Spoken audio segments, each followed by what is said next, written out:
बंजारा समाजातील माजी नगरसेविका मेनका राठोड या दक्षिण सोलापूर विधानसभा मतदारसंघात निवडणूक लढवण्याच्या तयारीत असल्याची माहिती समोर आली आहे. त्यामुळे विद्यमान आमदार सुभाष देशमुख यांच्या चिंतेत निश्चितच वाढ होण्याची चिन्हे आहेत. दक्षिण विधानसभा मतदारसंघात बंजारा समाजाचे सुमारे 40च्या वर तांडे आहेत. सुमारे 50,000 मतदारसंख्या आहे. हा समाज सुद्धा आजपर्यंत बऱ्यापैकी काँग्रेसच्या पाठीशी असल्याचे पाहायला मिळाले. पण मागच्या काही निवडणुका पाहता या समाजाची मते काँग्रेस आणि भाजपामध्ये वाटली गेल्याचे आकडेवारी सांगते. दरम्यान आता बंजारा समाजातील डॅशिंग महिला कार्यकर्त्या तथा माजी नगरसेविका मेनका राठोड यांनी दक्षिण मधून रणशिंग फुंकले आहे. रक्षाबंधनाच्या दिवशी ही माहिती समोर आली असून आपल्या बंजारा बांधवांकडे आमदारकीची ओवाळणी मागितली आहे. राठोड यांचे पती शिवराज राठोड हे याच विधानसभा मतदारसंघात अनेक वर्षे महसूल विभागात काम करत असल्याने त्यांची स्वतःची गावोगावी ओळख आहे. ते सर्व राजकीय हालचाली आणि घडामोडी जाणून असतात. त्याचाही फायदा मेनकाताई यांना होऊ शकतो हे नक्की. त्यामुळे एकूणच समाजाचा उमेदवार म्हणून पुढे आला तर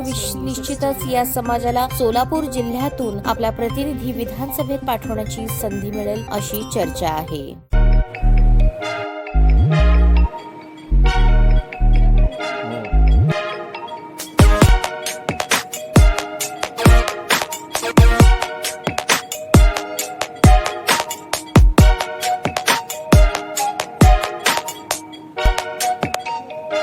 सोलापूर शहरातील सुप्रसिद्ध हॉस्पिटल म्हणजे सेंट्रल मल्टी स्पेशालिटी हॉस्पिटल मागील अनेक वर्षापासून सेवा बजावत आहे. 24 तास इमर्जन्सी सर्व्हिस, मॉडर्न टेक्नॉलॉजी, अनुभवी डॉक्टर्स तसेच अत्याधुनिक तंत्रज्ञान सुविधांनी सुसज्ज स्त्रीरोग, प्रसूती विभाग, ऑर्थोपेडिक विभाग, मेडिकल विभाग आणि इतर एकमेव नाव म्हणजे सेंट्रल मल्टी स्पेशालिटी हॉस्पिटल.